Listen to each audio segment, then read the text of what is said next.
The patient on table 3 had been flatlined for 47 seconds when the nurse they'd just suspended walked back through the door. She hadn't been asked to come back. She had no badge. She had a paper bag with her locker contents under one arm and a look on her face that nobody in that operating room could read. She set the bag down on a metal tray, pulled on a pair of gloves from the wall dispenser, and moved to the table like she owned the room, or like she'd worked in rooms much worse than this one. 47 seconds became 48. Then she made one call. One quiet, precise decision. And the monitor changed. The room went silent for a different reason. If you're watching this story until the very end, hit follow right now, drop a like, and tell me in the comments what city you're watching from. I want to see how far this story travels. Now let's go back to where it started. Silver Harbor sat on the northern edge of a coastline that had never decided what it wanted to be. Part industrial, part gentrified. The kind of city where a coffee shop opened next to a machine shop and both somehow survived. Northgate Medical Center occupied 6 city blocks near the Harbor District. Older buildings grafted onto newer wings, corridors that didn't quite line up, elevator banks that serviced some floors and skipped others for reasons nobody alive could fully explain. It was, by most metrics, a functional hospital. Decent trauma numbers. Reasonable mortality rates, at least on paper. A board that liked to cite rankings in their donor newsletters. The staff knew better than to believe the newsletters, but they also knew better than to say so in the wrong hallway. Emily Hart had worked Northgate's surgical floor for 2 years and 11 months. She knew every quirk of the place. Which supply closet stuck, which call button on the 3rd floor had a half-second lag, which attending physicians ran late and which ones ran angry. She knew the rhythms of the building the way a person knows their own heartbeat.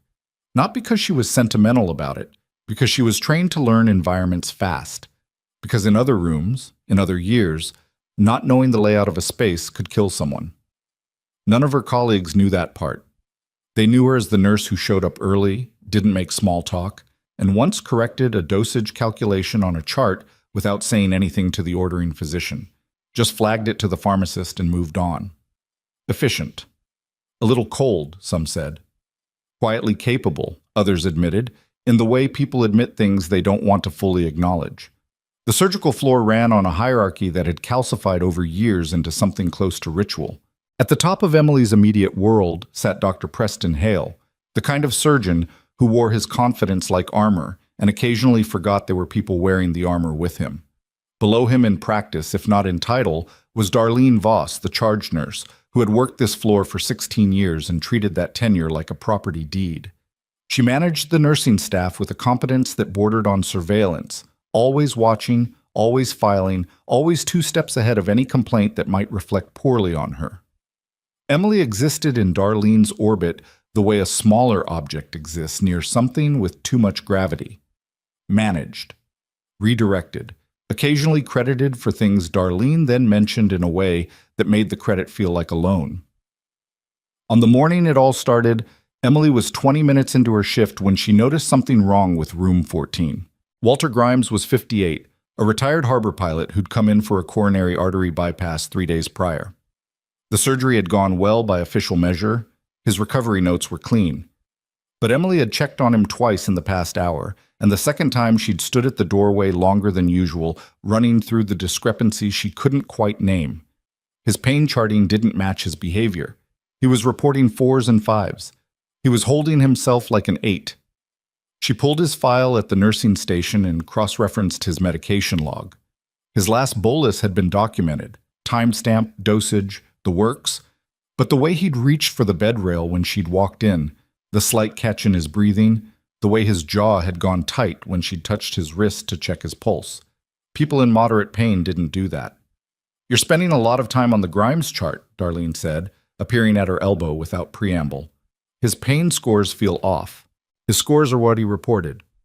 "I know what he reported. I'm saying they feel off." Darlene looked at her for a moment with the particular expression she used when she was deciding whether to engage or dismiss. She chose the middle path, a half nod that meant nothing, and walked away. Emily flagged it in the system with a nursing note and went back to her rounds. 40 minutes later, Walter Grimes' monitor alarmed from the hallway. She was already moving before the second alarm fired. Room 14 was at the far end of the corridor, and she covered it in seconds, pushing through the door to find him in the early stages of what she recognized immediately as a cascade. Heart rate spiking, blood pressure dropping, his face a color that had no place on a post-surgical patient 3 days out. She hit the call button and started running through the response from muscle memory, not procedure. There was a difference, and it showed. Her hands were already on him before the intercom crackled, her assessment moving faster than the room could catch up to. "He's going septic," she said to the aide who appeared in the doorway. "I need the rapid response team, and I need them now, not after someone confirms the obvious." The aide disappeared. Emily worked. She was in the middle of repositioning his IV line when she became aware of a presence behind her. And then Dr. Preston Hale was moving her aside with a shoulder and a look that made the motion feel like something you weren't supposed to notice. "I've got it," he said. She stepped back. That was protocol. She knew it and she followed it, even though she'd already done the work that bought them the next 3 minutes. The rapid response team arrived. Hale directed. The patient stabilized slowly and then with more confidence, and the room returned to something approximating order. Emily stood at the edge of it, watching the chart, watching Hale, watching the way the numbers moved. She was still watching when Marcus Slade walked in. Slade was Northgate's Vice President of Clinical Operations, which was a title that meant different things depending on who was asking. To the board, it meant efficiency. To the medical staff, it meant the person who stood between a complaint and anything actually happening. He was 47, fit in the way corporate people sometimes were, like staying in shape was part of the job, which for him it probably was. He wore his lanyard like a credential instead of an ID badge, and he had the particular quality of moving through a room and making it feel like he'd been there longest. He shouldn't have been here this fast. The code had barely cleared. Emily clocked the timeline in the back of her head and felt something tighten in her chest that wasn't quite alarm and wasn't quite certainty. He and Hale spoke in the hallway for 4 minutes. She couldn't hear it. She didn't need to. When they came back in, Hale looked at her the way people look at something they're deciding whether to step around or step over. "We need a few minutes with you," Slade said. Well, the meeting was in a conference room on the administrative floor, the kind of room that had been designed to feel neutral and managed to feel like the opposite. Slade sat across the table from her. Hale stood to the side, which told her something. Patrice Moon, the HR director, sat at the end with a folder and an expression that had been engineered for this exact situation, professionally concerned, personally uninvested. "There are some concerns about how the incident in room 14 was handled," Slade began. "I initiated a rapid response based on observable clinical changes," Emily said. "The patient was, you bypassed standard escalation protocol. I flagged it in the system 40 minutes ago. My note is time-stamped." Patrice Moon wrote something in the folder. Emily watched her write it. "There are also questions," Hale said, "about interventions you made before the team arrived, repositioning the line without a physician order. He was going septic. That's a diagnosis, not a nursing assessment." It was correct. The word landed flat and nobody responded to it, which was its own kind of answer. Emily kept her face still. She'd sat in rooms before where the conclusion had been decided, and the meeting was just the paperwork that followed. She'd sat in worse rooms. She knew how to wait. "We're initiating a temporary administrative suspension pending review of the incident," Slade said. "This isn't punitive. It's procedural." "It's punitive." "Emily." Patrice Moon's voice carried the gentle weight of someone who'd had this conversation many times. "We're trying to protect you as much as the hospital." "You're trying to protect the hospital." She looked at Slade. "What's in the supply closet on 3 that's been locked for the past 6 days?" A beat, barely visible, but there. "I'm not sure what you're referring to," Slade said. "I am," she said, and she let that sit. He placed a lanyard badge reader card on the table. "We'll need your access credentials and your badge." She looked at the card. She looked at him. "Turn in your badge and leave," he said. She reached up slowly and unclipped her badge from her scrubs, set it on the table. "Not until I understand why a patient who was flagged 40 minutes ago nearly died, and the first thing this hospital did was convene an HR meeting. The review will address, I want that in writing." Patrice Moon began to say something about the process. Emily stopped listening. She was watching Slade watch her, and in the way he held himself, not angry, not guilty, just careful, she felt the shape of something she didn't have a name for yet. She stood. She picked up the card he'd placed on the table and set her badge on top of it. "I'll see myself out," she said. The walk back through the surgical floor was the kind of thing she'd trained herself not to feel while it was happening. Save it for later, process it after. That was an old discipline from old training, and it still held. She kept her eyes forward and her pace even. Tomas Reyes was at the nursing station when she passed, 26, 2 years in, the kind of nurse who still cared enough to look guilty about things that weren't his fault. He met her eyes and then looked away, and that small thing, that deflection, landed harder than anything Slade had said. Darlene was at the end of the corridor. She didn't say anything. She didn't have to. The satisfaction was right there, worn openly, because she'd been in the room long enough to stop pretending at things. Emily pushed through the stairwell door and walked down 3 floors to the locker room. She had 14 minutes before her temporary credentials expired. She knew this because she knew exactly how Northgate's system handled suspensions. A phased lockout, not an immediate one, because the IT vendor had built it that way, and nobody had ever bothered to change it. She'd noticed this 8 months ago during a routine access audit she'd been asked to help with, and then not thanked for. She changed out of her scrubs. She packed the few things from her locker into a paper bag, a spare pen, a granola bar, a paperback that she hadn't had time to read. Then she sat on the bench and pulled out her personal phone. She opened the note app and started writing down exactly what she'd seen in that room. Times, observations, the specific quality of Walter Grimes's breathing, the way the chart timestamps didn't line up, the locked supply room on 3, Slade arriving faster than the incident could have traveled to his office. She wrote it quickly, cleanly, without editorializing. She'd been trained to write incident reports that way. Different context. Same skill. Then she looked at the time, picked up her bag, and walked back toward the exit, but not the one she'd been escorted toward. There was a records terminal on the 2nd floor that the charge nurses used for pulling archived patient files, separate from the main nursing station system. It was slower, and it was old, and people avoided it because the interface was a vintage disaster. Emily had used it 3 times in the past year, and each time had been logged under her general nursing credentials rather than her specific badge ID, a quirk of the older software that nobody had patched. She sat down. She had 9 minutes of access, probably less. She pulled Walter Grimes' pre-surgical file. She found the safety flags she'd suspected. 3 of them, flagged by a pre-op nurse whose name Emily recognized, cleared within 6 hours. The clearance time stamped to a physician whose signature appeared on 12 other clearances that same day. A physician who, according to the surgery schedule Emily could also see, had been in 2 different ORs during 2 of those timestamp windows. You couldn't be in 2 operating rooms at the same time.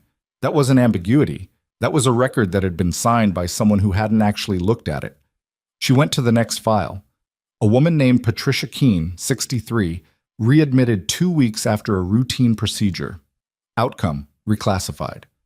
The reclassification code in the system mapped to a category that reduced reportable adverse events. Emily had seen this code used correctly a handful of times. This wasn't correct usage.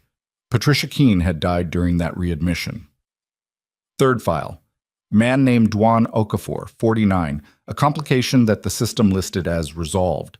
Except the complication resolution was timestamped 12 hours before the physician note that described it. Events didn't resolve before they were documented, not unless the documentation was working backward from a desired outcome. 7 minutes. She was running out of time and she already had more than she'd come looking for. She pulled a personal USB drive from her pocket. She'd kept one in her locker since a year ago when she'd backed up a continuing education certificate and just never removed it, and copied the 3 files and the access log she'd been building in her head into a document she typed fast, shorthand, barely readable to anyone who didn't know the notation system she'd once used for field reports. 5 minutes. She logged out of the terminal and wiped her session, walked to the stairwell, down to the parking garage. The paper bag was still under her arm. The drive was in her left hand. She found her car in Section C, parked where she always parked, and she sat in it for 2 minutes with the engine off and the window cracked. She was good at still. She'd always been good at still. Then she looked at her windshield. There was a piece of paper tucked under the wiper blade on the driver's side. Not a parking notice, not a flyer. A folded sheet of white paper, the kind from an office printer, and it had been placed there recently. The fold was clean, the paper hadn't been rained on, and it hadn't been there when she'd arrived that morning. She got out of the car. She took the paper without unfolding it and got back in. She unfolded it. You copied files that don't belong to you. Return the drive or we file charges tonight. She looked up from the paper, scanned the parking garage through the windshield, the ramp up to level 2, the concrete pillar to her left, the bank of cameras mounted at the ceiling intervals. The cameras all had indicator lights, red lights when they were active. Every light in her line of sight was dark. She sat with that for exactly as long as she could afford to, then started the car and drove out. Her apartment was 12 minutes from the hospital on a day with no traffic. She made it in 10. She lived on the 4th floor of a building that had seen better management but had good bones, and she'd chosen it 2 years ago for the same reason she chose most things. Functional, unflashy, useful. She dropped the bag on the kitchen table and put the USB drive next to her laptop. She filled a glass of water and didn't drink it. She picked up her phone and called the state medical board's complaint line. She'd looked up the number once, the way she looked things up. Not because she needed it yet, but because it was useful to know. The line connected to a recorded message explaining the process for filing a formal complaint. She listened to the whole thing. She didn't leave a message. She called a colleague at Riverstone General, a travel nurse named Becca, who'd worked Northgate's ICU 2 years ago and left with her own set of opinions about how the place operated. Voicemail. She didn't leave a message on that one either. She opened the laptop. The files she'd copied were disorganized, the shorthand hard to follow even for her, but she started building a timeline on a blank document. Patient names, dates, timestamp discrepancies. The pattern she'd been half seeing for weeks was now visible in full, and it was worse than she'd let herself think in the car. Not 2 patients with altered documentation. Not 3. 7. Over 14 months. Complication codes that reduced reportable numbers. Timestamp signatures from physicians whose OR schedules made them impossible. Clearances on flags that should have stopped surgeries that proceeded anyway, and at least 2 deaths that the system had classified in ways that kept them off the adverse event reports that went to the state. Someone had been doing this long enough to get comfortable with it, long enough to have a system. She was still typing when her phone buzzed. Unknown number. Not a spam pattern. No spam caller tries a single attempt at 1040 on a Tuesday with a local area code she didn't recognize. She answered on the second buzz. Hart. Not a question, not a greeting, just her name, the way someone says a name when they already know it. She went still in the way she went still in parking garages and field triage points. Not frozen, not afraid, just completely, deliberately quiet. Who is this? A pause. Then, Sergeant Hart. Nobody had called her that in 4 years. Nobody outside of a specific and classified context had ever called her that in Silver Harbor. She'd built her civilian life specifically so that nobody would. We need to talk, the voice said. Calm, deliberate, male, mid-40s if she had to guess. Not on this line. Then tell me where. Another pause, shorter, like he'd expected the question and respected that she'd asked it without hesitation. He gave her a location, a cross street near the harbor. He gave her a time, 32 minutes from now. She looked at the timeline on her laptop screen. 7 patients, 14 months. A parking garage with cameras that had been turned off before she'd walked to her car. I'll be there, she said. The line went dead. She closed the laptop, pocketed the USB drive, and stood up. Her water glass was still full on the counter. She left it there. The cross street he'd given her was 4 blocks from the water, in the part of Silver Harbor where the harbor district stopped pretending to be anything other than what it was. Old warehouses converted to cold storage. A fish processing plant that had been closed for 3 years but still smelled like it hadn't. A stretch of sidewalk that the city's redevelopment plans had been promising to address since Emily had moved here. She parked on the street rather than in the lot, out of habit, and walked the last half block with her hands in her jacket pockets and the USB drive between her fingers like a worry stone. There was a man standing at the corner. He was wearing civilian clothes, dark jacket, plain pants, Nothing that announced anything, but he stood the way people stood when they'd spent years in places where how you positioned yourself was a survival calculation. Back to the wall, clear line of sight in both directions. Weight distributed forward.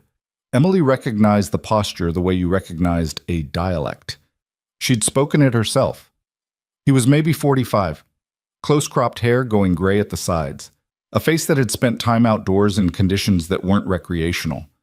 He watched her come toward him and didn't move until she was 6 feet away. "You came alone," he said. "You said not to bring the drive. I brought the drive." Something almost like a smile crossed his face and then left. "Smart. I didn't say that to test you." "I know, but I wasn't going to leave it in the car either." He extended a hand. "Garrett Voss, not the Darlene kind. I know who you are." She didn't, not exactly, but she knew the category and she knew enough to know he wasn't a threat, at least not to her. "You said my rank. How?" "Took some digging. Not much, once you know where to look." He nodded toward a diner at mid-block, its windows fogged with the warmth of a place that had been open since 6 in the morning. "I'd rather not stand on a corner." Inside, the diner smelled like coffee and the particular brand of bacon grease that meant the ventilation had been losing the fight for decades. They took a booth at the back. The waitress came and Garrett ordered coffee without looking at the menu, and Emily ordered the same, and they waited until she left. "How much do you know about what's happening at Northgate?" Garrett asked. "As of 2 hours ago. I think there's a documentation falsification operation that's been running for over a year. Altered complication codes, backdated physician sign-offs, at least 2 patient deaths reclassified to stay off the adverse event reports." He didn't look surprised. He looked like a man confirming a coordinate he'd already plotted. 7 deaths, possibly 8. One of them is the reason I'm in Silver Harbor." Emily kept her face even. 7 she'd counted. 8 was a number she hadn't finished building yet. "Who?" "A man named Roy Callahan, 54, retired Army, 2 tours, Desert Shield, and the first Gulf push. He came into Northgate 6 weeks ago for a vascular procedure." Garrett wrapped both hands around his coffee mug, but didn't drink from it. "He died during a complication that his family was told was unforeseeable. Except Roy had flagged concerns to 3 people before his surgery, in writing, and those concerns don't appear anywhere in his current chart. Pre-op flags. 3 of them, all cleared by a physician who, according to the OR schedule you probably already found, couldn't have been where the clearance says he was." "Dr. Lanford," Emily said. She hadn't said the name aloud before. She'd seen it 6 times in the files. Garrett looked at her across the table. "You're thorough." "I've had practice." She paused. "Roy Callahan. Was he connected to someone I should know about?" "He was connected to someone who's connected to people who asked questions, and eventually those questions reached a unit I still have ties to. It's not a clean pipeline. It took 6 weeks to get to me, and I've been in Silver Harbor for 4 days." 4 days? She thought about the locked supply closet on 3, the cameras in the parking garage. "Did you know about the suspension before tonight?" "I knew you'd been flagging irregularities. I didn't know they'd move this fast." The coffee came. Emily drank hers, and it was bad coffee, and she didn't care. "So what happens now?" "Now depends on what's on that drive." He nodded at her jacket pocket. "And on whether you're willing to work with people who have more access than you do, but less ground-level knowledge. Depends on who those people are." DOD, Inspector General's office. "Not formally. This isn't a formal investigation yet. It's a preliminary inquiry that becomes formal if we have enough to open one. We have a thread. We need what you found to make it a rope." Emily looked at him for a moment. The diner had 3 other occupied tables, and none of them were paying attention to the 2 people in the back booth, and she wanted to keep it that way. How did Northgate get to the point where this was possible for a year? Same way it always does. Small compromises that feel like reasonable adjustments. A complication code that saves a reporting headache. A flag that gets cleared because the surgery's already scheduled and rescheduling is expensive and the physician thinks it's probably fine. And then someone realizes there's a financial incentive behind some of those compromises, and the compromises stop being accidental. Who's the financial incentive? A contractor named Palladian Group. They hold Northgate's supply and equipment contracts. And they have a very specific interest in Northgate's adverse event numbers staying low, because those numbers affect the hospital's accreditation, which affects Palladian's contract renewals. Garrett finally drank his coffee. Marcus Slade sits on Palladian's advisory board. He has since before he took the VP role. Emily set her mug down. That was the shape of it. That was what she'd been feeling around the edges of without being able to name it. The reason the first person on scene after Walter Grimes crashed had been an administrator rather than a clinical supervisor. Slade hadn't arrived fast because he was efficient. He'd arrived fast because he had a reason to control the narrative before anyone else wrote it. "I need time to think about this," she said. "You have until tomorrow morning." He slid a card across the table. Plain cardstock, a number, no name. "If you're in, call that before 9. If you're not in, call it anyway and tell me, because the people who put that note on your windshield are going to escalate, and I'd rather you not be alone when they do." She took the card. "What kind of escalation?" "The kind that starts with threatening your nursing license and ends wherever they feel they need to take it." He stood, left a 10 on the table that more than covered both coffees. "You did good work in there today. The Grimes patient. He almost died. But he didn't." He looked at her without sentiment, just plain acknowledgement. "Get some sleep, Sergeant." He walked out. Emily sat in the diner for another 6 minutes, which was long enough to know no one had followed him in or was waiting outside for her. Old habit. She was full of old habits that had no business being relevant in a civilian life and were proving relevant anyway. She drove home, sat at her kitchen table with the laptop open, and stared at the timeline she'd been building until the words stopped making sense. Then she closed it and went to bed and didn't sleep well, but she slept, which was more than she'd expected. She called the number at 7:48 in the morning. "I'm in," she said, "but I have conditions." "Tell me." "Whatever you get from this doesn't leave Roy Callahan's family without answers. Whatever report gets filed, whatever charges get brought, those families know what happened to their people. That's not optional." A pause on the line. Not Garrett, a different voice, older, female, with the flat precision of someone who'd spent a career writing things that had legal weight. That's consistent with what a formal investigation would produce. "I didn't ask if it was consistent. I asked if it was a condition." Another pause. "Yes, it's a condition." "Then we have a starting point." Emily looked at the timeline on her screen. "I'm going to need to go back into Northgate." "We expected that. We're working on a mechanism. Give us 48 hours. What the mechanism turned out to be was elegant in a way that Emily hadn't anticipated. 43 hours later, she got a call from Patrice Moon.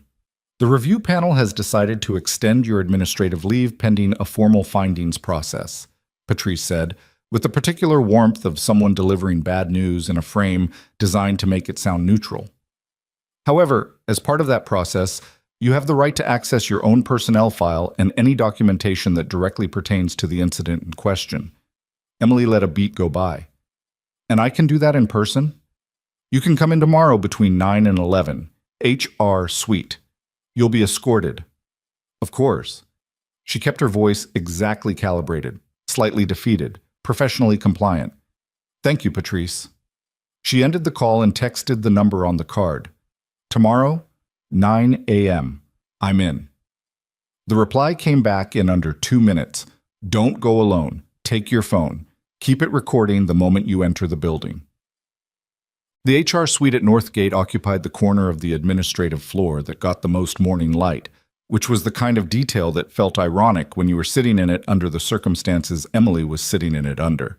Patrice Moon had a large desk and very little on it, and she managed the space between herself and the people across from her with the skill of someone who had turned professional distance into an art form. Emily sat with her hands in her lap and her phone in her jacket pocket, running audio. She'd worn the jacket specifically because it had a chest pocket, which positioned the mic better. Old discipline again. "The review panel has identified several areas of concern regarding your actions on the day of the incident," Patrice began. "I'd like to see the documentation." "That's what we're here to." "The specific documentation, the written incident report that Dr. Hale filed, the nursing protocol checklist for the type of emergency involved, and the timestamp log for the rapid response team's arrival time. Emily kept her tone mild. Curious, even. The kind of nurse who wanted to understand the process. If the review is based on those, I should be able to see them. Patrice's professional warmth cooled by approximately 4 degrees. She opened a folder and slid 3 documents across the desk. Emily read them carefully. She took her time. She was reading the content, yes, but she was also reading what wasn't there. The gaps, the framings, the places where a document said nurse-initiated unsanctioned intervention when the clinical timeline would have shown that any intervention was initiated before a physician was physically present. She was also reading the timestamp on the rapid response log, which showed an arrival time of 11 minutes after the initial alarm. 11 minutes was not a good number. 11 minutes was the kind of number that raised questions about response readiness, about staffing, about whether the floor had been operating with the coverage it was supposed to have. This rapid response time, she said, 11 minutes. Response times vary depending on... The floor standard is 7. That's not a preference. It's an accreditation requirement. She set the document down. Is this accurate, or is this a reported time? Patrice Moon looked at her with an expression that had moved past professional distance into something more careful. The documentation reflects... I'm asking if the 11 minutes reflects when the team was called, or when the team arrived. I'm not able to speak to the granular, because those are different things, Emily said. She said it gently. And if the log is time of call rather than time of arrival, then the real response time was longer, which is a separate issue from anything involving me.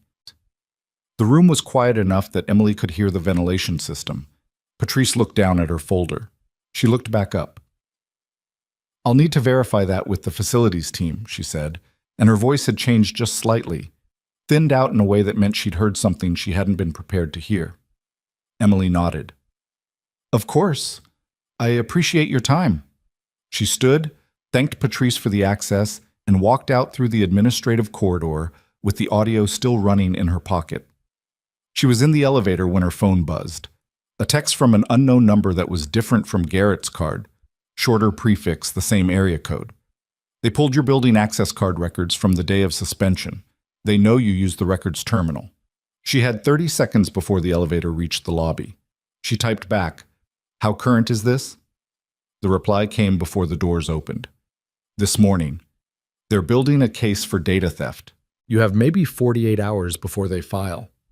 The elevator opened. She walked through the lobby and out through the main entrance and across the parking lot to her car, and she sat in it and she breathed through her nose for 4 seconds and out through her mouth for 4 seconds, and she did it twice. Then she called Garrett. "They're moving to file data theft charges," she said when he picked up. "I know. We've been watching the hospital's legal team's activity. They retained outside counsel yesterday. That's faster than I expected. They're scared.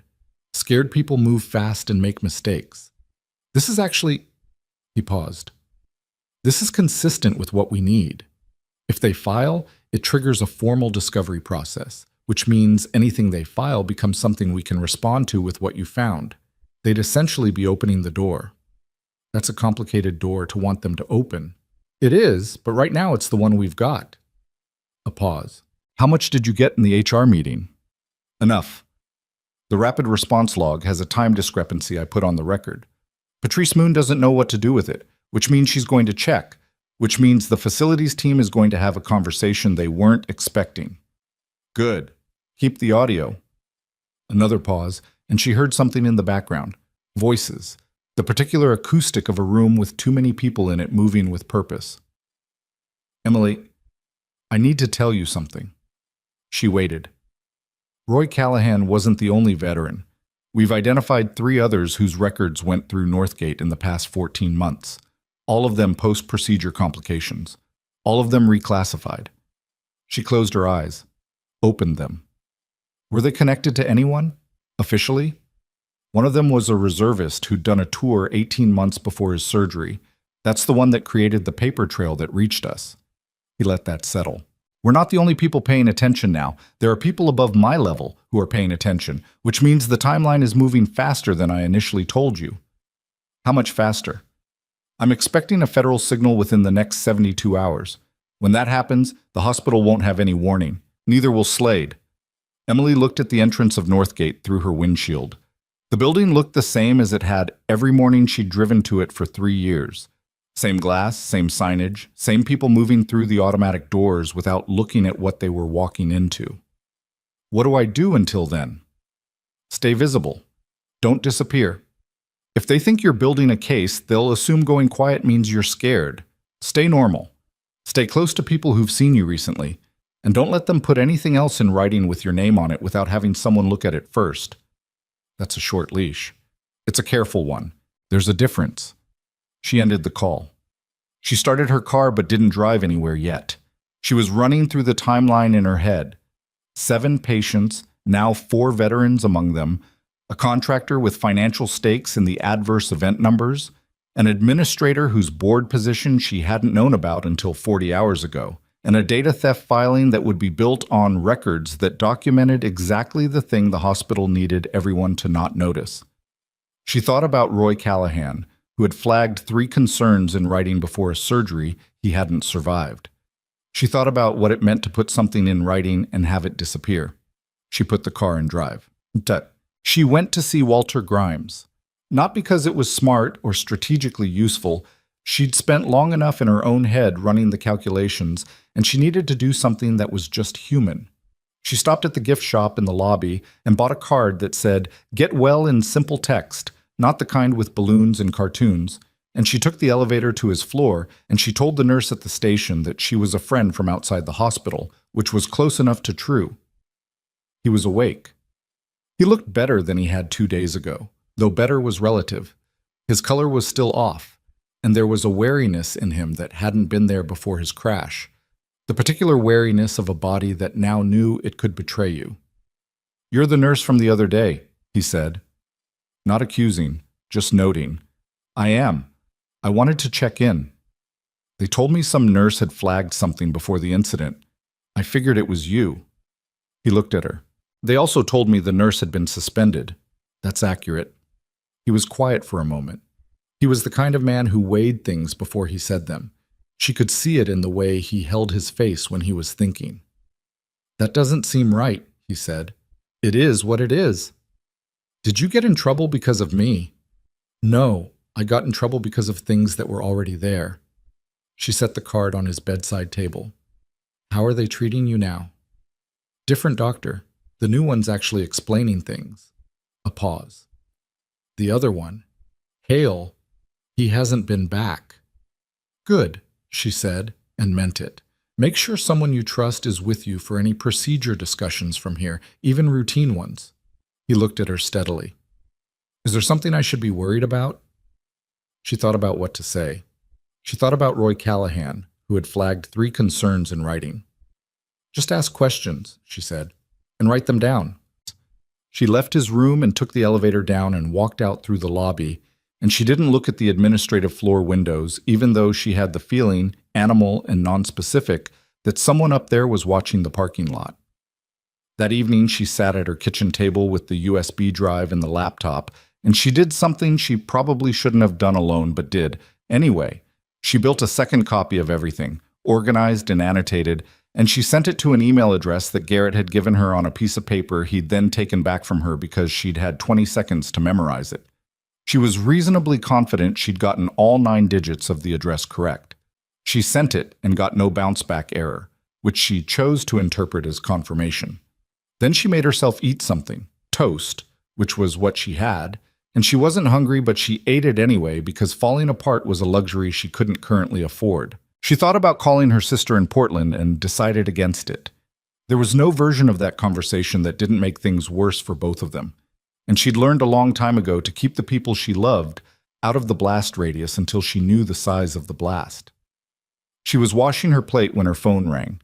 Not the unknown number, not Garrett's card number, her regular number, the one on her contact sheet at Northgate, the one that Patrice Moon had. It was Tomas Reyes. She almost didn't answer. Then she did. "Hey," he said. He sounded like someone who'd been working himself up to making a call for several hours. "I know you probably don't want to hear from anyone from the hospital right now." "It's fine," she said. "What is it?" A pause. I don't know if I should be saying this. Then say it and let me decide. Another pause, longer. There was a meeting today, after you left the HR suite.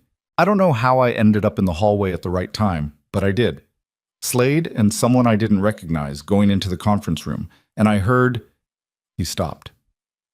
Slade said something about making sure the licensing board understood the full picture. Those exact words. The full picture. Like he was planning what to tell them. Emily kept her breathing even. Did you see the other person's face?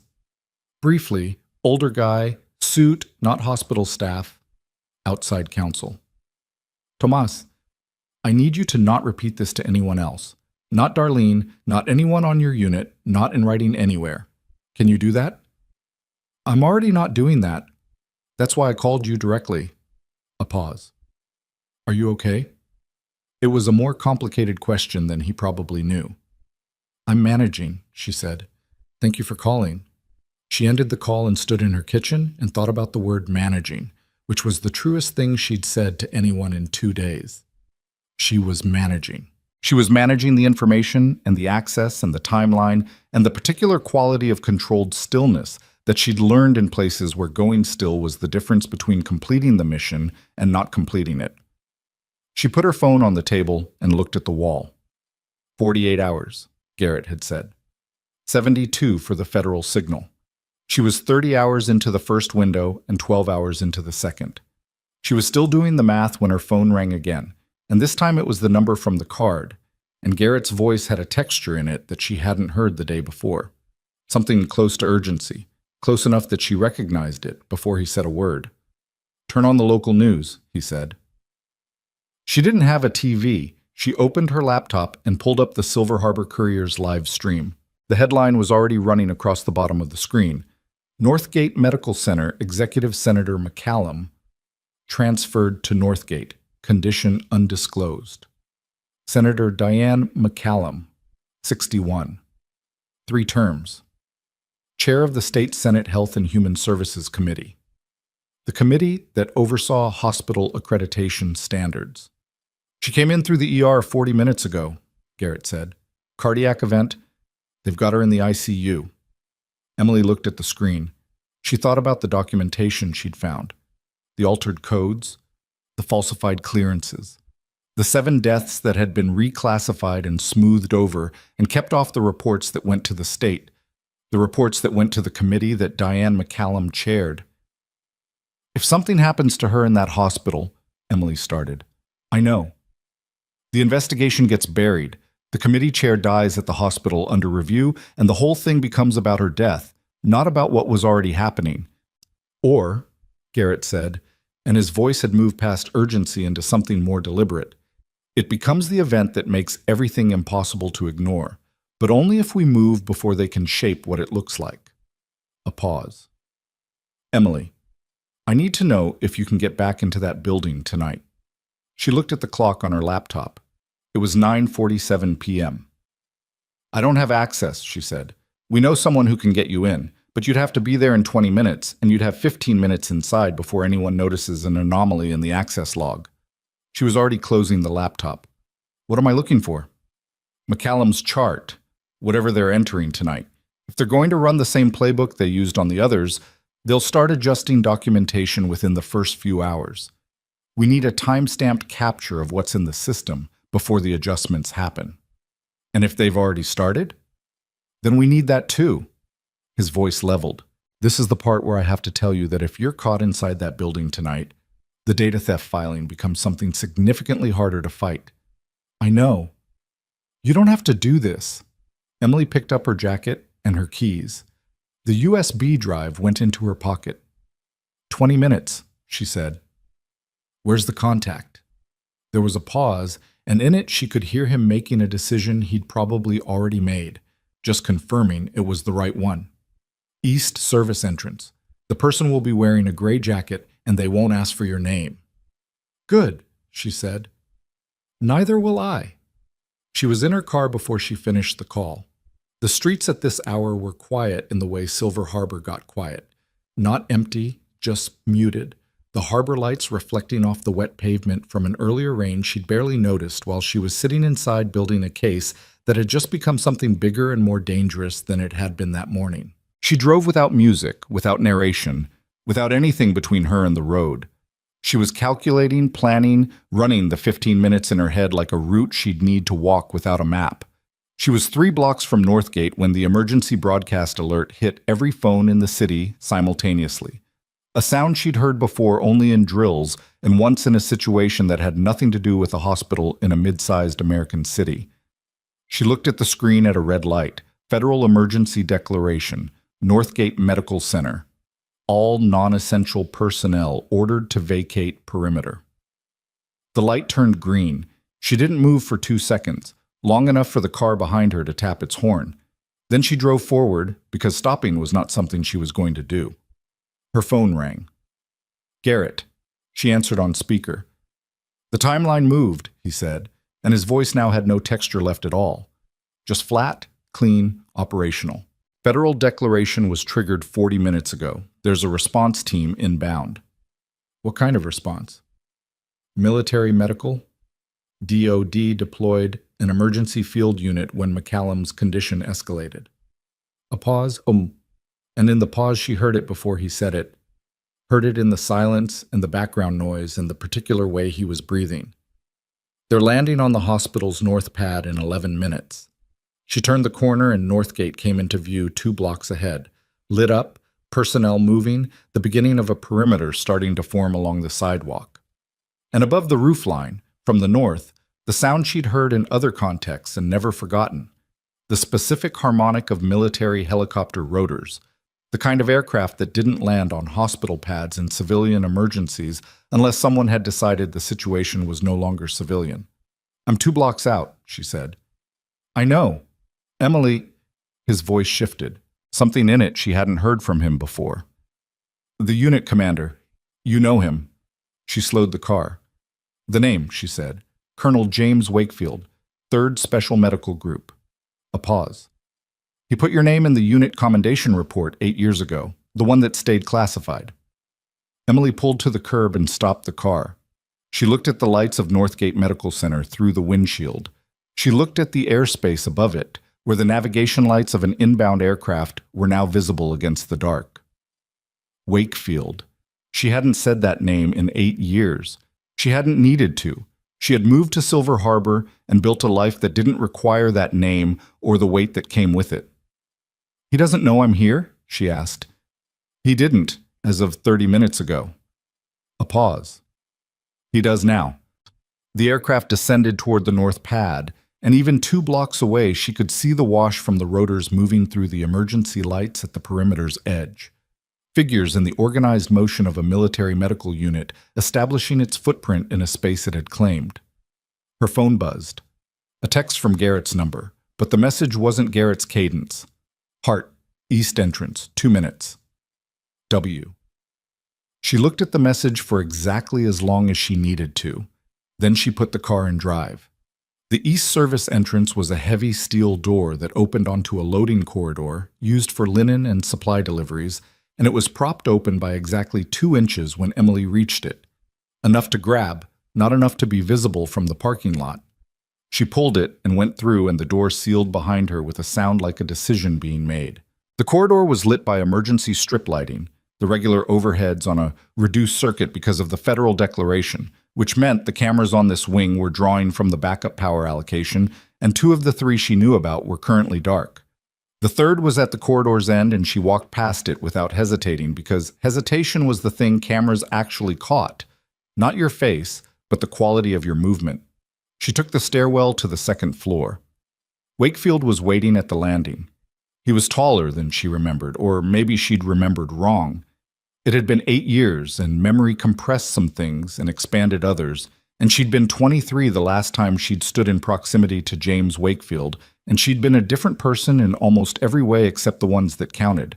He was 50 now, maybe 51, silver at the temples, the kind of build that came from decades of maintenance rather than vanity.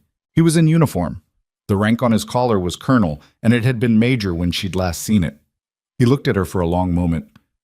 "You look terrible," he said. I've been suspended and threatened with data theft charges in the last 48 hours. That tracks. He turned and walked, and she fell in beside him, which was a muscle memory she hadn't known she still had. I've been briefed on the investigation. Garrett's people forwarded me the documentation package. All of it? Enough to understand the shape of it. He pushed through a door into a corridor she recognized. Administrative wing, second floor, the section that connected to the clinical records office. McCallum's condition is serious. She came in with a type A dissection, which is survivable with immediate surgical intervention. She needs to be in an OR in the next 2 hours. Then why isn't she? He stopped walking. Because the surgical team that was prepped for the procedure includes Dr. Hale, and my medical staff reviewed his last 4 emergency surgeries in the past year and found complication rates that are statistically improbable, the kind that suggest either extraordinary bad luck or documentation that's been adjusted after the fact. 3 of the 4 patients had their intraoperative notes amended between 6 and 14 hours post-procedure. My people flagged it in 40 minutes because they were looking for it. Northgate's oversight missed it for 14 months because they weren't. Emily looked at him. You can't let Hale operate on her. I'm not going to. My surgical team is taking primary, but that's created a situation. He started walking again, and she stayed with him. Slade tried to invoke hospital authority to block our team from assuming clinical control. He's currently being told by 3 different lawyers that the federal emergency declaration supersedes his objection, but he's burning time we don't have, and every minute McCallum is not in surgery is a minute the dissection can extend. What do you need from me? He pushed through another door, and they were in the clinical records office. A room with a long bank of terminals, and no one in it, which told her he'd cleared it somehow. He sat at the nearest terminal and typed a credential string from memory. McCallum's current chart has a pre-surgical assessment filed 40 minutes ago by Dr. Lanford. I need you to look at it and tell me what you see. She sat down at the adjacent terminal. Wakefield pulled up the chart on his screen and angled it toward her, and she read it the way she'd read 100 charts. Fast, in layers. The narrative first, and then the data underneath the narrative. It took her 90 seconds. Lanford documented a contraindication for emergency surgical intervention, she said. Yes. Based on a blood thinner medication in her current protocol. Yes. She's not on that medication. It's not in her medication history, her admission paperwork, or her ER intake form. Emily pointed at the screen without touching it. He added a contraindication to a medication she's not taking, which would complicate the consent process for emergency surgery and buy time. That's what my team concluded. Wakefield looked at her. I need a nursing witness who can attest to the discrepancy in the medication record, someone with direct knowledge of how Northgate's documentation system works, who can explain to a federal medical officer exactly what they're looking at and why it's wrong. That's me. That's you. He held her gaze. It also puts you directly in the middle of a federal medical proceeding, which gives the hospital's outside counsel a very specific target. Slade's counsel is already building a data theft case. I'm already a target. Being a target in a licensing complaint and being a target in a federal proceeding are 2 different weights. I know. She looked at the chart on the screen, the false contraindication, the clean, careful timestamp, the name Lanford at the bottom in the attending field. Roy Callahan flagged 3 things in writing before his surgery, and none of them made it into his chart.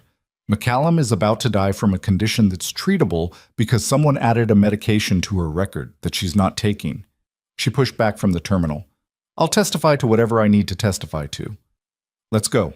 The next 40 minutes operated on a logic that Emily recognized from a context she'd tried to leave behind. The particular compression of time that happened when multiple things needed to occur in a specific sequence, and none of them could wait for the others to finish.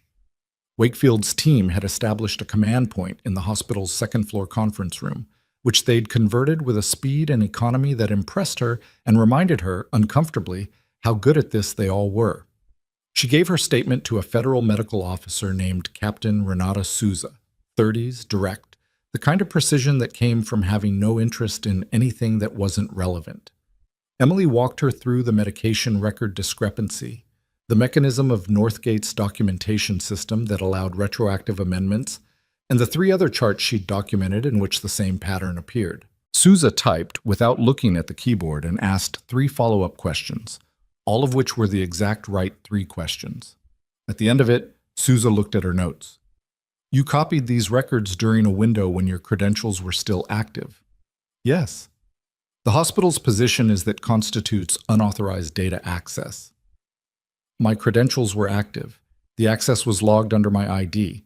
The records I copied are records I had legitimate clinical access to in my role. Emily kept her voice level. The hospital's position is that I shouldn't have noticed what I noticed. Souza looked at her for a moment. Then she went back to her notes without responding, which was itself a kind of response. Wakefield returned from somewhere with a look on his face that she'd learned to read in other rooms, the look of a situation that was moving correctly but at a cost. Surgical consent is proceeding. My team goes in within 20 minutes. Slade has stopped fighting the clinical question and moved to fighting the investigative authority, which is slower and less immediately dangerous. What does that mean for the documentation case? It means he's trying to limit what we can access while we're operating under the emergency declaration. He's arguing our authority extends to McCallum's treatment, but not to a broader review of Northgate's records. That's wrong. It's wrong, and the legal team will establish that, but it'll take hours we don't necessarily have before he gets a judge to issue a temporary limitation. He looked at her. The documentation you already have, the copies on your drive, exists independent of what we can access tonight. That's the foundation. But if he gets a limitation order before we can pull the institutional records, we lose the comparison layer. We can't show the pattern without the originals. Emily thought about the timeline she'd built. 7 patients, the same fingerprints on each one, Lanford's sign-offs, the amended timestamps, the reclassification codes that kept things off the adverse event reports. Where are the original records stored? Server room on the 4th floor. Physical access is card-gated, but we have authority to access it under the declaration. The problem is, he paused. There's someone already in there. She looked at him. Building security flagged an access event 9 minutes ago. Card used was Slade's credentials, but Slade is currently in a conference room with 2 of our lawyers, which means someone is using his credentials, or someone with his credentials is a different person than we thought. Wakefield looked at her with the particular directness of someone who was about to ask something they'd prefer not to need to ask. My people are 2 minutes out. If someone is in that server room actively altering or deleting records, I'm faster, she said. I know the building. Emily. 2 minutes is 2 minutes. She was already moving. Tell your people I'm heading up the east stairwell. He said something behind her that she didn't catch, or chose not to. She took the stairwell at a pace that was not a run, but was not far from it, the kind of controlled speed that didn't announce itself. And she was on the 4th floor in 40 seconds. The server room was at the corridor's far end, behind a door that required a card and a 4-digit PIN. The card reader was showing a green light, which meant someone had authenticated in the last 10 minutes and the door was in a secondary open state, not physically open, but not requiring re-authentication for 30 minutes. She pressed the handle and it gave. She pushed through. The server room was cold in the way server rooms always were, climate-controlled to a temperature that was about the machines and not the humans, and it was lit by the ambient glow of status lights and one overhead fluorescent that buzzed faintly at a frequency that set her teeth together. The terminals were along the left wall, and 2 of them were active, their screens showing database access windows. Standing at the rightmost terminal was a woman Emily recognized, Darlene Voss. Not Slade, not outside counsel. Darlene Voss, charge nurse, 16 years on the surgical floor, who had watched Emily be escorted out with visible satisfaction and who was now standing in front of a hospital records terminal at 10:47 at night, using an administrator's credentials with her hands moving fast across the keyboard. She turned when she heard the door and something happened to her face. Not quite fear, because Darlene Voss was not someone who frightened easily, but something that rearranged itself rapidly into the expression of someone calculating odds. You're not supposed to be in this building, Darlene said. Neither are you. That's Slade's credential. Emily looked at the screen. The database window showed a batch file operation. Multiple records being flagged for archival, which in Northgate's system was the first step in a record suppression sequence. Stop what you're doing. I work here. Not at 11 p.m. in the server room with a VP's login, step back from the terminal. Darlene didn't step back. She looked at Emily with the full weight of 16 years of institutional seniority and the particular contempt of someone who has always been certain about which of them mattered more. You've been suspended. You have no authority to tell me anything. I have a federal emergency declaration and a military medical unit on the floor below us who have authority over everything in this building right now. Step back. A flicker. The calculation shifting. Darlene's hands, Emily noticed, had not left the keyboard. Darlene, Emily kept her voice even. I can see the batch operation on that screen. If you execute it, whatever you're suppressing becomes evidence of suppression rather than just records. You make it worse. I don't know what you think you're looking at. I'm looking at a charge nurse who's been the primary access point for every chart amendment in the past 14 months. Lanford signed off on them, but the amendment timestamps trace back to nursing station terminals. Your station, specifically, on 11 of the 14 incidents I've documented. Emily took a step toward her. You're not protecting Slade. You're protecting yourself. Darlene's jaw tightened. How long have you known what was happening to those patients? Emily asked, and she kept her voice clean of judgment, which was harder than it sounded, because she felt the judgment, she felt it clearly, but she needed the answer more than she needed to express the feeling. Something moved through Darlene's face. You think you understand this? Tell me what I'm missing. Lanford told me the flags were administrative overcautions. That's what he said. Every time. Her voice had changed. Not softer, but altered. The surface confidence thinning over something that had been sitting underneath it for a long time. He's an attending. I'm a charge nurse. When an attending tells you something is an administrative overcaution, you don't have the standing to... 7 people died, Darlene. The silence in the server room had a specific quality. The hum of machines keeping records, the fluorescent buzz, and the sound of 2 people who had worked the same floor for 3 years standing on opposite sides of something that could not be undone. Step back from the terminal, Emily said. Darlene stepped back. Emily moved to the keyboard. The batch operation was staged but not executed. 37 records in the queue, ranging from 14 months ago to 2 weeks prior. She closed the operation window without confirming it. The records stayed. She heard the door open behind her and turned to find 2 members of Wakefield's team in the doorway. Not running, just present, the way well-trained people were present when they arrived somewhere to make sure something didn't get worse. She needs to be detained, Emily said, and the terminal needs to be secured. One of them moved toward Darlene. The other pulled out a phone and started photographing the screens. Darlene was looking at Emily with an expression that Emily couldn't quite name, not quite hatred, not quite relief, somewhere in the space between them where things went when they'd been held too long and were finally being put down. You should have stayed in your lane, Darlene said. Emily looked at her. Roy Callahan wrote down 3 concerns before his surgery. Did you clear those flags? Darlene looked away. Did you clear them? Nothing. Emily let it go. She didn't have to hear it. It was in the records she'd just kept from being buried, and it would come out in a process that was now, finally, larger than what any one person in this building could control. She stepped out of the server room into the corridor and leaned against the wall for a moment that she allowed herself because she'd earned it, one hand flat against the painted concrete and her breathing deliberate and her mind running ahead to what came next. Her phone buzzed. Garrett. Server room? He said. Secured. Darlene Voss was running a batch suppression, 37 records. We stopped it before execution. A pause in which she could almost hear him absorbing that. The name, the scope, the particular shape of a betrayal that had been hiding inside the ordinary. That changes the picture. I know. Slade's outside counsel is withdrawing. Just happened. We think they got a look at the full evidentiary scope and made a calculation about where this goes. Another pause. Emily. Lanford just left the building. He walked out the main entrance 4 minutes ago with a bag. She straightened away from the wall. We have people outside. He's not going anywhere meaningful, but he walked, which means he knows the window is closing and he's made a choice. Garrett's voice was level, but she could hear what was under it. If he gets to someone before we get to him, he won't. You sound very certain. He flagged his own guilt when he walked.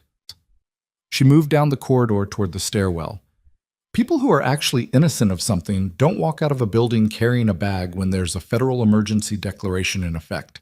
They go toward the authority, not away from it. He just told everyone exactly what he knows. A brief pause. That's Garrett. Is Wakefield still on the second floor?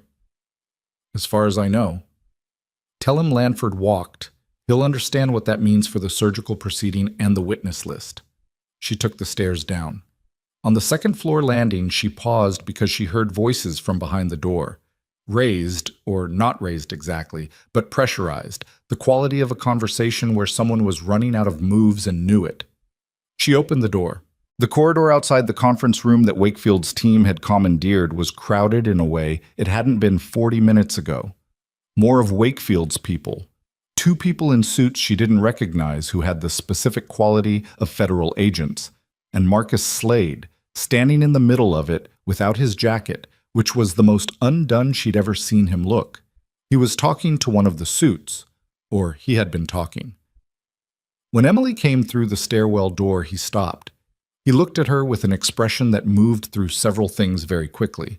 Surprise that she was in the building, calculation about what that meant, and then something that landed and stayed, which was the realization that she'd been in the building long enough to have done damage he could no longer estimate the size of. "You're going to lose your license," he said, not threatening exactly, more like a man saying a prayer he no longer believed in. "Mr. Slade," one of the suited figures touched his arm. "We need to continue this conversation inside." Slade didn't move immediately. He kept looking at Emily with the expression of a man watching something he'd built fall in a direction he hadn't planned for. "Those families are going to know what happened," Emily said. She said it quietly. Not for the hallway. For him. Roy Callahan's family, Patricia Keene's family, all of them. They're going to know. Something in his face moved. She couldn't tell what it was, and she didn't need to. She stepped to the side and let the suited figure guide him into the conference room, and the door closed, and she stood in the corridor and thought about nothing for approximately 4 seconds, which was all she could afford. Then Wakefield was beside her, appearing from wherever he'd been in the way he'd always had of arriving without making an entrance. "McCallum is in surgery," he said. "My team lead says 2 hours, possibly less. She has a real chance." "Good." Lanford's been stopped at the north parking exit. He had a flash drive in his jacket pocket. Wakefield looked at her. "We'll need to know what's on it." "I can tell you what's on it." "I know you can." He studied her for a moment with the kind of directness that didn't perform itself. "You did good work tonight. People died." "Yes. And without what you did, more would have." He let that sit. "There's going to be a process from here. Formal statements, Federal Review Board. The licensing complaint gets absorbed into the larger proceeding. It won't be fast." "I know how process works." "You'll need a lawyer." "I know that too." He nodded. He looked down the corridor toward the conference room where Slade was now sitting with federal agents, and she suspected having the worst conversation of his professional life. "I should have found you sooner," Wakefield said. "When you left the service, I should have... You didn't know I was here. I should have known." She looked at him. There was something in his voice that was adjacent to guilt, the kind that had been sitting somewhere for 8 years, and she understood it, and she didn't have the capacity right now to fully receive it. "We'll talk about that later," she said. "When it's over." "When it's over," he agreed. Her phone buzzed in her pocket. She pulled it out and looked at the screen, and the number wasn't Garrett, and it wasn't a saved contact. She looked at it for a moment, something pulling at the back of her mind, a recognition she couldn't quite surface. She answered. The voice on the other end was young, mid-20s, male, clipped with something that was trying to sound like control and wasn't quite there. "Is this Emily Hart?" "It is." "My name is Danny Callahan. Roy Callahan was my father." A breath, unsteady. "Someone told me you were there tonight, that you stopped something." She looked at Wakefield and then looked away, at the wall, at the lit corridor of a hospital that was in the process of being turned inside out. Her throat did something she managed. "I'm here," she said. "Can you tell me?" His voice broke partway through the word, and he stopped and started again. "Can you tell me what happened to him? What actually happened?" Emily closed her eyes for exactly 2 seconds. "Yes," she said. "I can tell you. Everything." She started to walk toward the window at the corridor's end, where the harbor lights were visible through the glass, and the north pad was still lit, and the night was fully committed to what it had become. She was 4 steps from the window when the building's main power dropped. Not the emergency strips. Those stayed on, casting the corridor in the reduced amber of backup lighting. The full hospital grid, the overheads, the terminal screens, the elevator indicators, all of it gone in a single cut that had the specific character of something that had not malfunctioned, something that had been switched. "Danny," she said into the phone, "I need to call you back." She ended the call. The corridor was amber and shadow, and the sound of the hospital changing its character. Alarms that had been running on primary power shifting to backup frequencies, the elevator system locking down, the distinct sound from somewhere below of people reacting to an unexpected darkness. Wakefield appeared at her shoulder. "That was deliberate," she said. "Yes." "The server room, my people are still in there, battery backup on the servers." He was already moving. "But if someone cut primary power, they had access to the building's electrical systems, which means they had time we didn't account for. Who else knew the layout?" "Facilities staff. Anyone with building access above a certain clearance level." He was moving fast now, and she was with him. "There's one person on the facilities team who Slade hired directly 18 months ago. We flagged the hire this morning, and we were building toward questioning him." She heard something from the stairwell ahead, 1 floor down, the sound of a door opening, and then, very briefly, of something that might have been footsteps moving in a direction away from where everything was concentrated. "East stairwell," she said. "My people are on the 2nd floor and the 4th floor. The east stairwell exits to the service corridor." She was already at the door.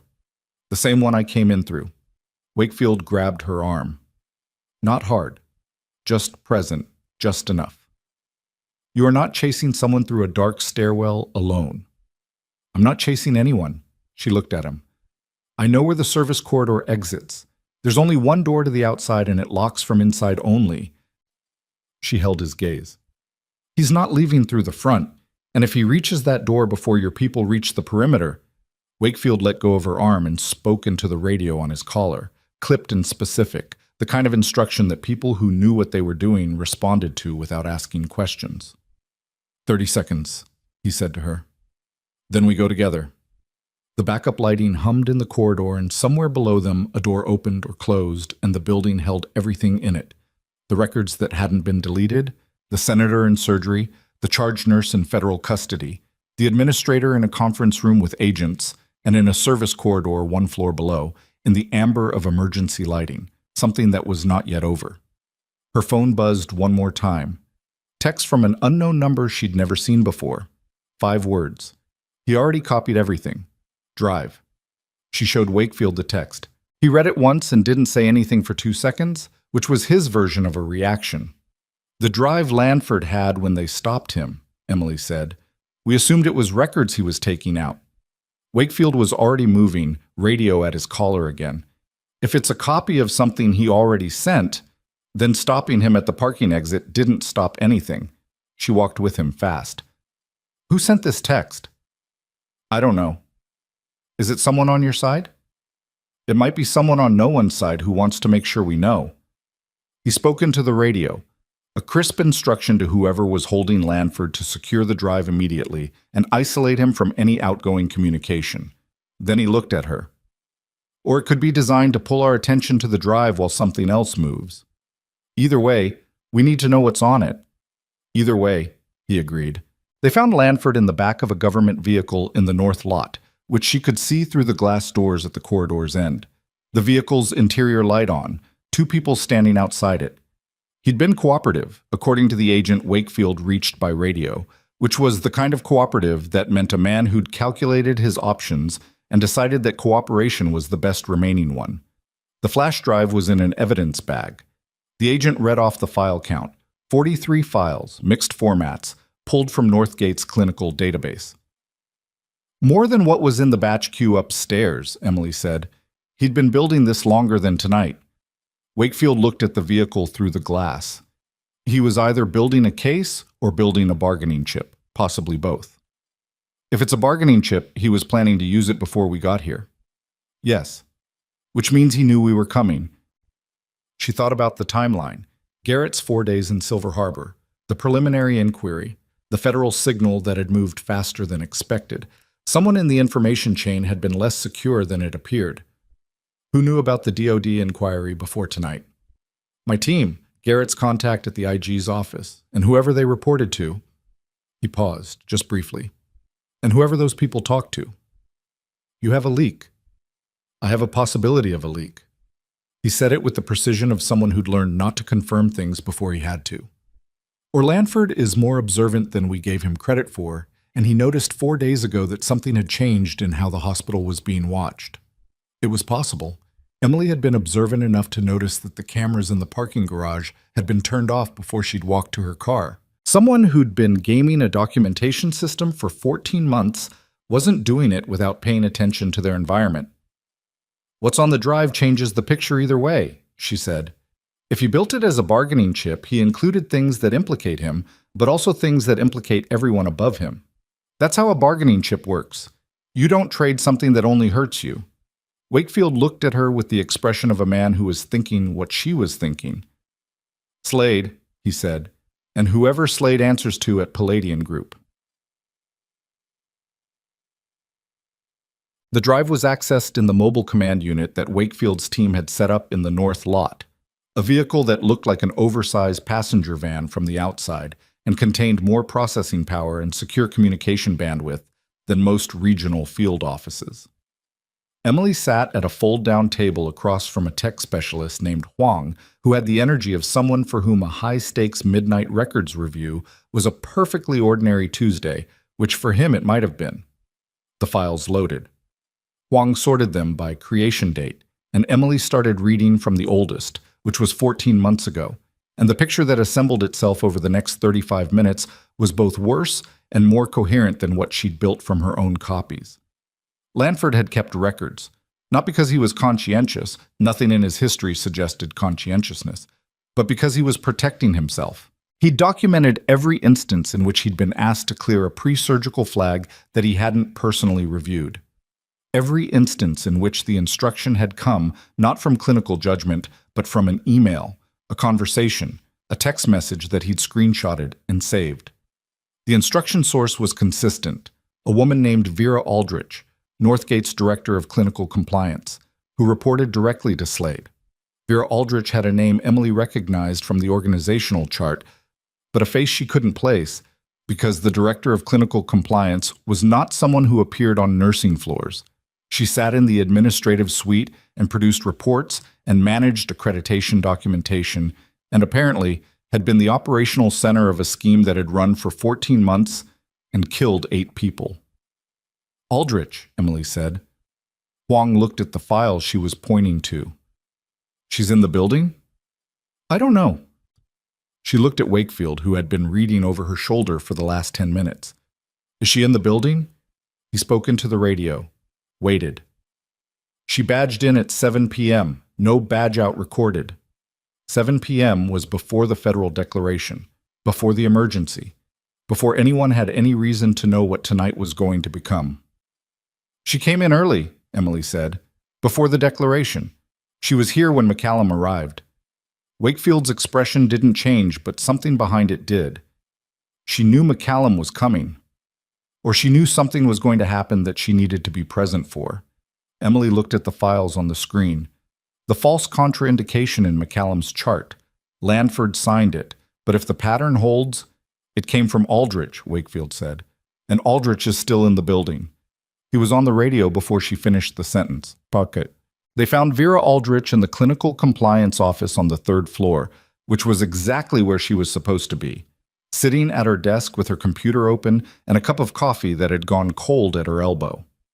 She was 53 and had the particular quality of stillness that people developed when they decided, sometime in the last hour, to stop running and wait for what was coming.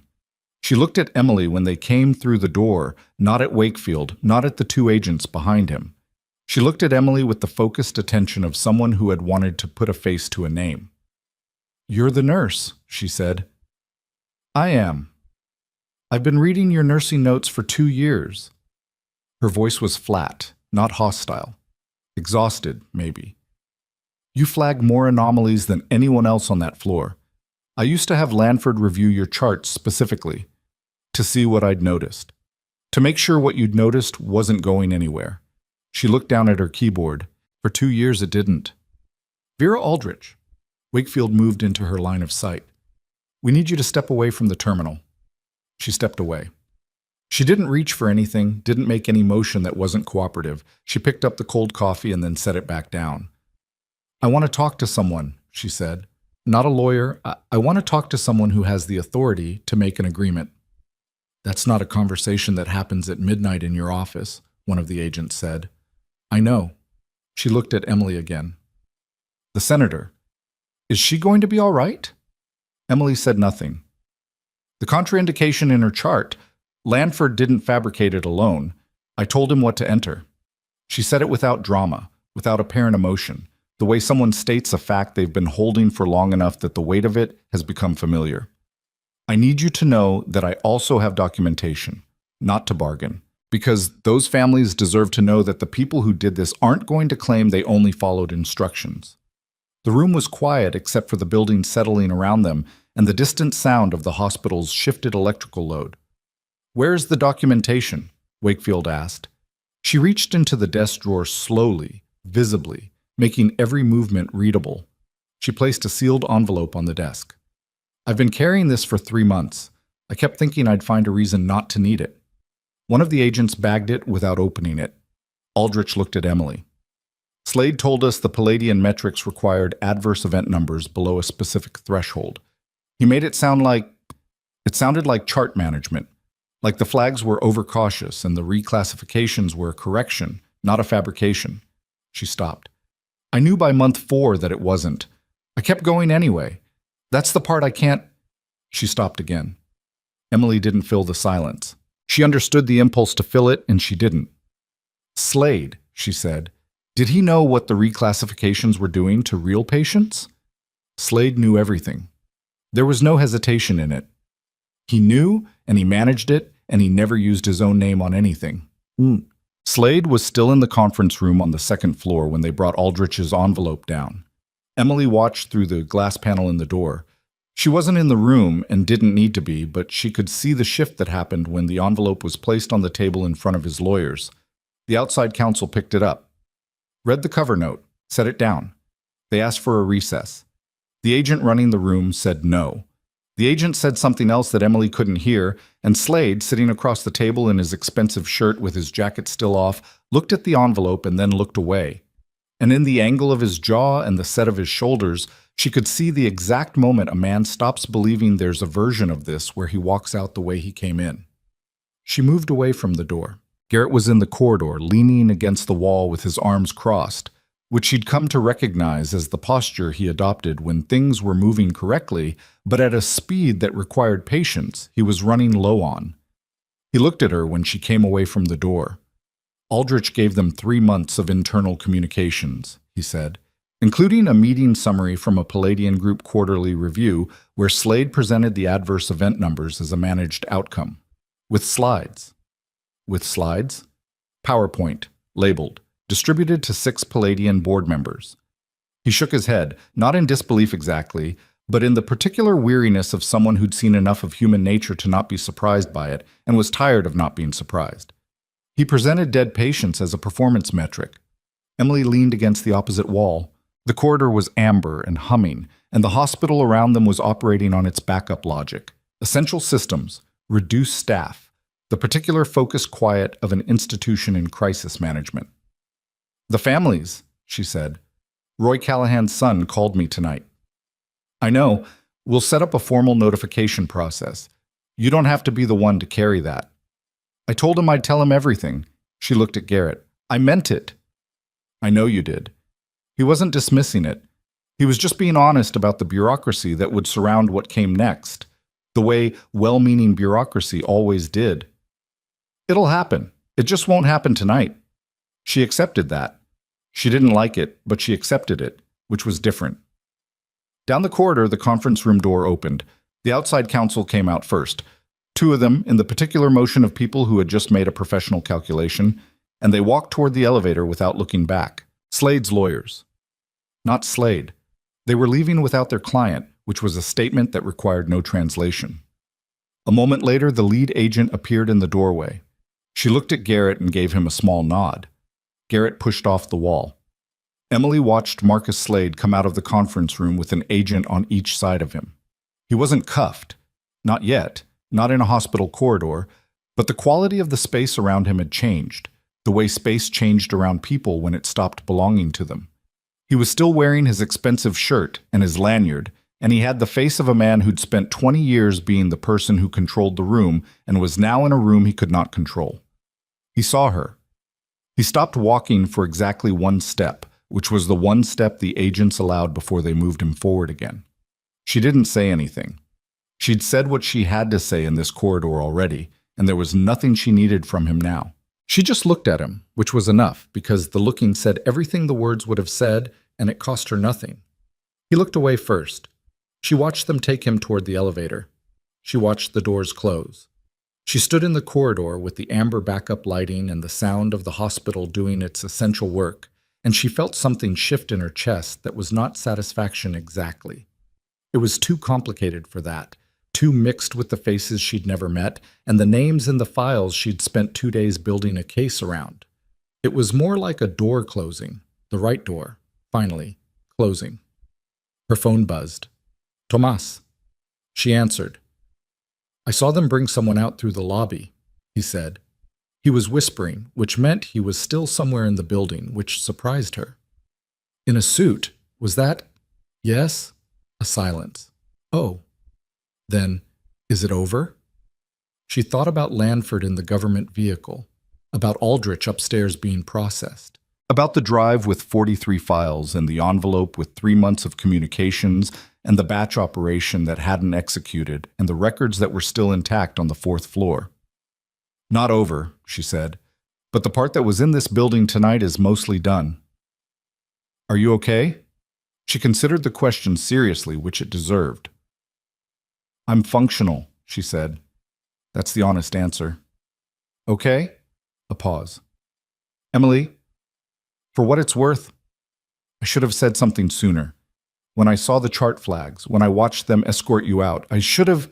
Tomas, I know there's no fixing it. It's noted, she said, and it's done. Get some sleep. She ended the call and sat down on one of the chairs that lined the corridor wall because her legs had been moving for 3 hours, and she was 31 years old and hadn't eaten since that toast she'd made herself at 9 p.m., and the night was starting to register in her body in ways she could no longer completely manage away. Wakefield appeared from the stairwell and found her in the chair and sat down in the one next to her, which was the most informal she'd seen him all night. McCallum's out of surgery, he said. Successful repair. She'll be in recovery for several hours. Emily let out a breath. Good.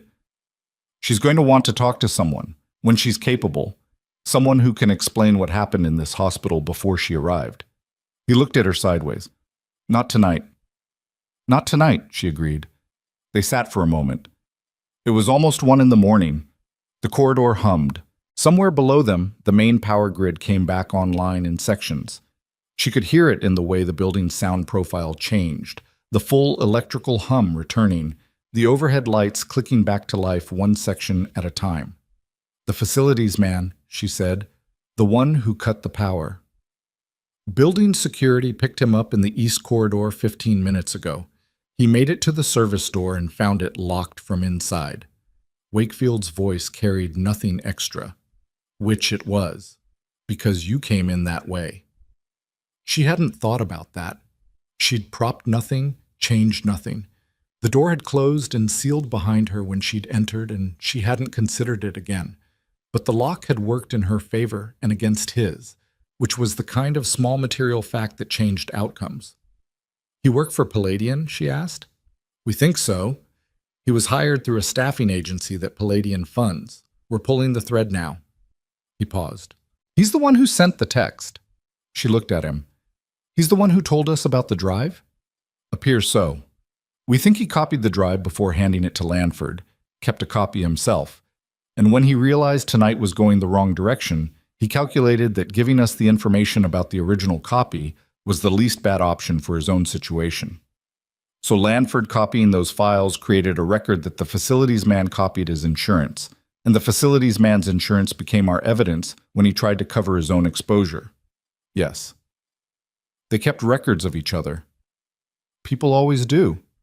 Wakefield rubbed the side of his face, which was the first tired gesture she'd seen from him.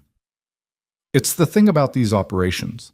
Everyone builds their own insurance, and the insurance is always a record of the thing they're insuring against." Emily sat with that. She thought about Darlene Voss, who had amended charts at a nursing station terminal and left 14 months of timestamps. She thought about Lanford, who had kept screenshots of instruction texts.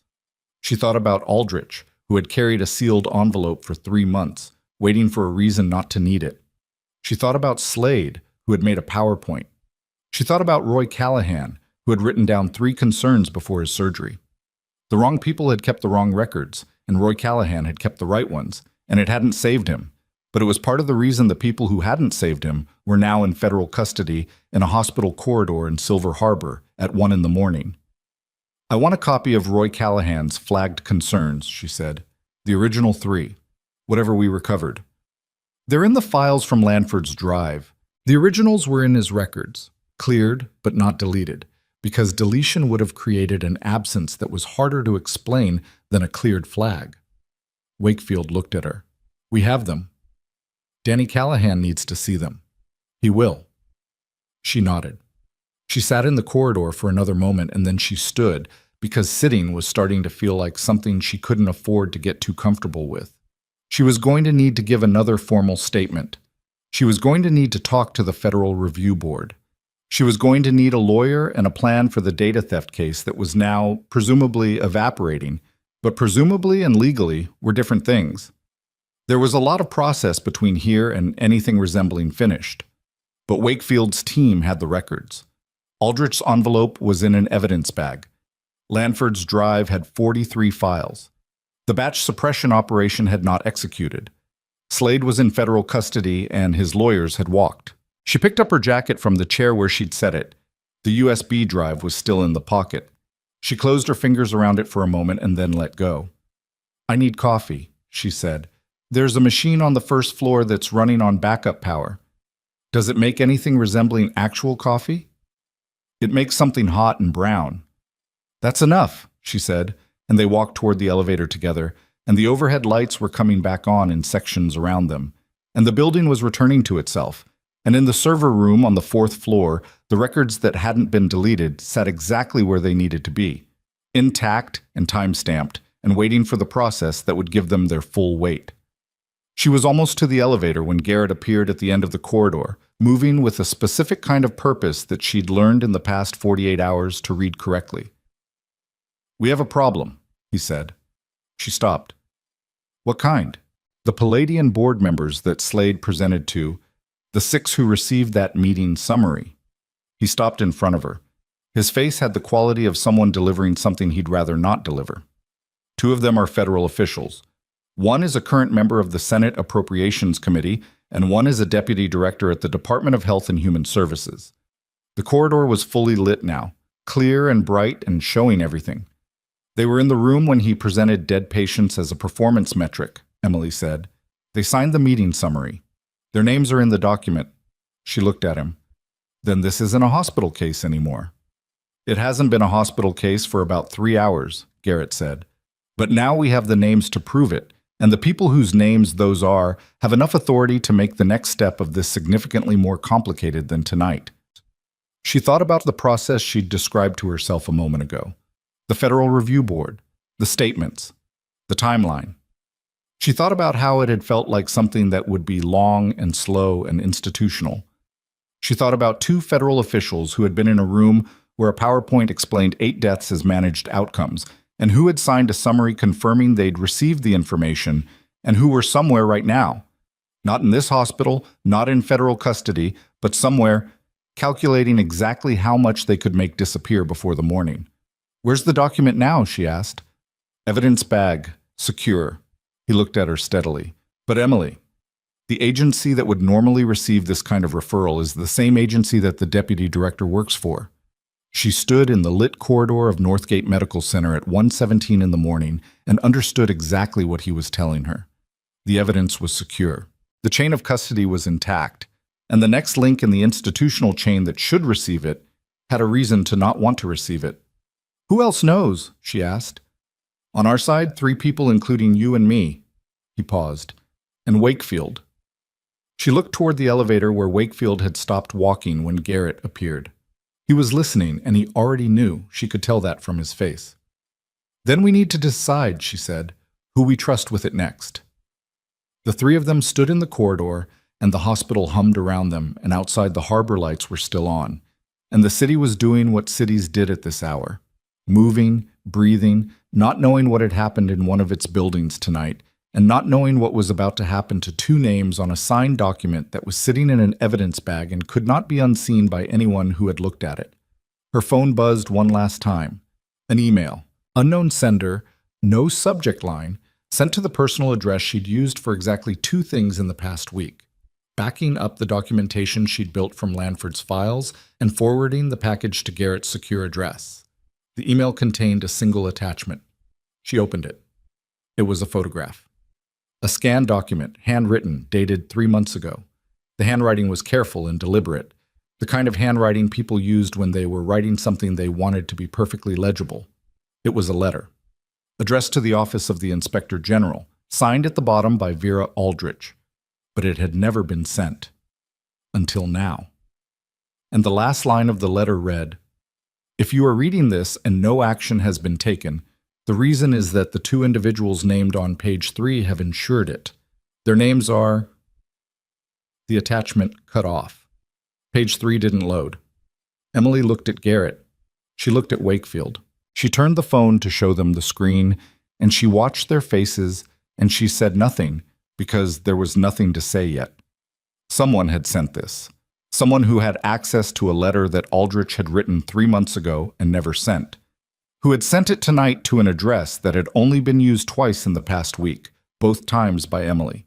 Someone who knew what she'd done, someone who was watching, someone who was not in this corridor and had not been in this building tonight, and was either the most dangerous ally she'd ever had or something considerably worse. Her phone screen was still on. The attachment was still showing the incomplete text. The loading circle turned. Once. Twice. Page 3 did not load. Part 5. The loading circle stopped.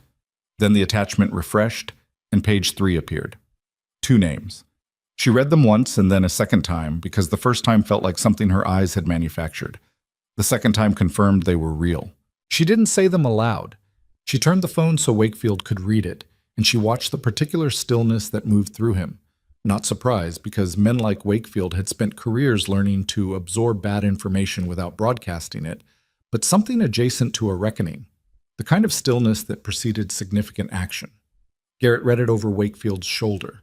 He straightened up and looked at the ceiling for 1 second, which was his version of the same thing. "The deputy director I can work around," Garrett said quietly. "He's HHS, not DOD. Our referral chain doesn't run through him." "The Appropriations Committee member does affect your funding authorization," Wakefield said. "I know." Garrett looked at Emily. "But right now, tonight, what matters is that we know, and we have the document. And the document exists in 3 evidence bags and on a server that neither of those men can touch without triggering an access log that would be, at this point, the least subtle thing anyone has ever done." "Who sent the email?" she asked. "I don't know yet." He held her gaze. "But whoever it is, they sent it to your address specifically, which means they trust you to know what to do with it." She thought about that. She thought about the particular weight of being the person that someone unknown had decided to trust with something this dangerous. In the middle of a night that was already carrying more weight than she'd planned for when she'd walked out of Northgate Medical Center 29 hours ago with a paper bag and a suspended badge. "We need to move the referral tonight," she said. "Before morning, before either of those men knows what Aldrich's letter contains." Agreed. Wakefield was already on the radio. It took 4 hours. She was not present for most of it. Most of it happened in secure channels and encrypted transfers and phone calls made from the mobile command unit in the north lot. What she was present for was giving her third formal statement of the night, this one to a woman who arrived at 2:30 a.m. in a government vehicle with federal credentials from an office that wasn't HHS and wasn't the IG's office, but sat above both of them in the referral hierarchy, in the specific way that things sat above other things when the people below them had become part of the problem. The woman's name was Deputy Inspector Walsh, and she was 58, and she had the quality of someone who had spent a career being underestimated in rooms run by people like Marcus Slade, which gave her and Emily a wordless point of recognition that passed between them in the first 30 seconds and wasn't mentioned again because it didn't need to be. Emily told her everything, in order, without editorializing. Walsh took notes in a system that Emily couldn't see and asked 8 questions, all of which were precise, none of which were the wrong questions. At the end of it, Walsh looked at her notes. "The email with the attachment. You still have it?" "Yes." "We'll need the full header data. Our tech team can trace the originating server." "Will that tell you who sent it?" "It'll tell us where it came from. That's a starting point." Walsh looked at her. "You did something significant tonight. I want to make sure you understand the scope of it, because it's going to get complicated before it gets simple, and people in your position sometimes don't hear this clearly enough." She paused. "The complication is not a sign that you were wrong. It's a sign that what you found was real enough to matter to people with the power to complicate things." Emily thought about the word complicate.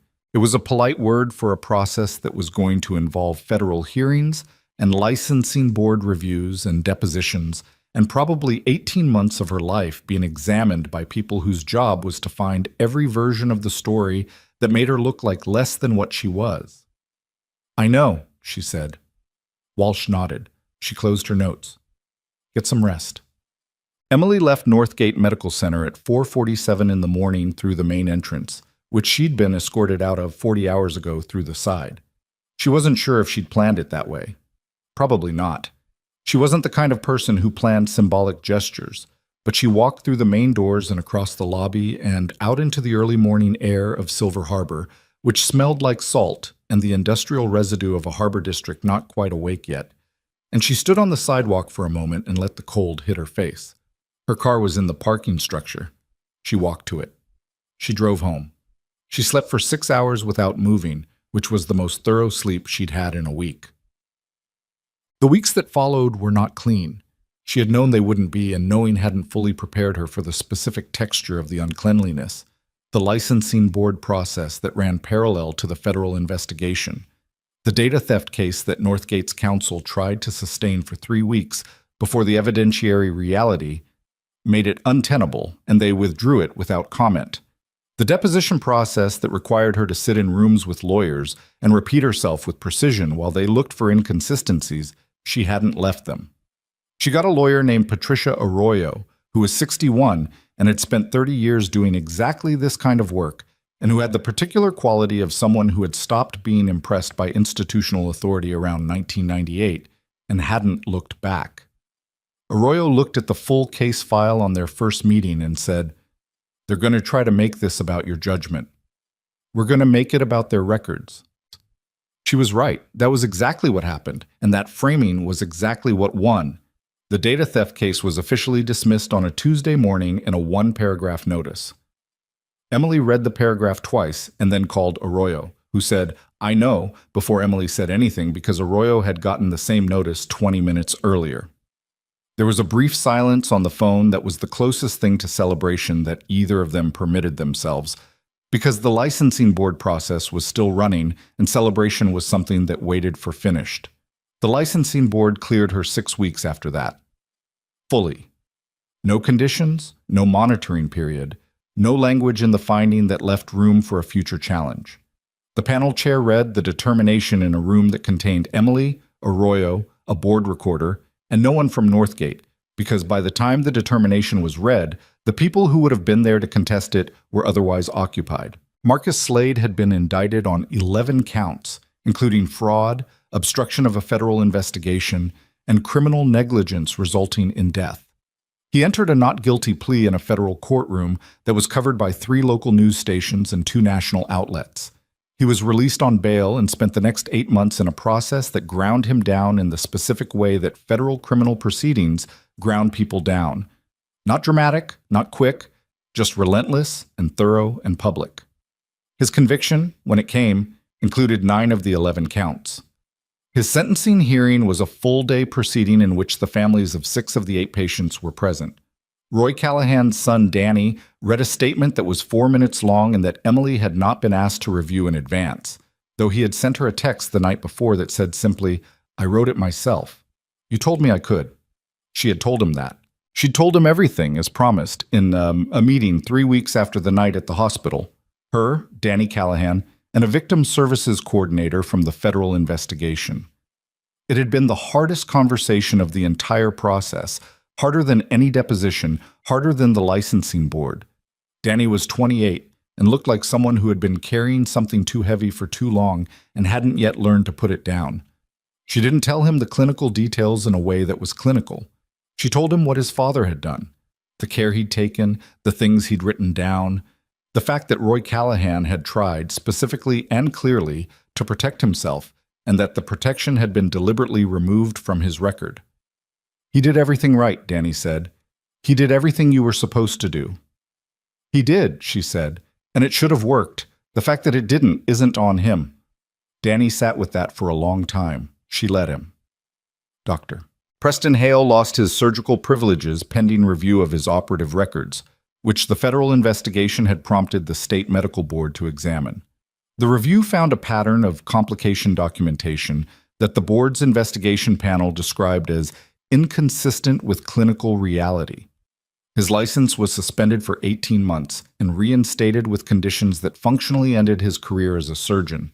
He did not face criminal charges, which was the outcome Emily found hardest to accept, and eventually did accept, because accepting what the process produced was the only way to stay functional inside the process.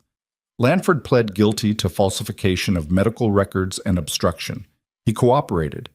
His sentencing reflected the cooperation in the way sentencing reflected cooperation, reduced but not absent. Darlene Voss was charged with professional misconduct and accessory to falsification.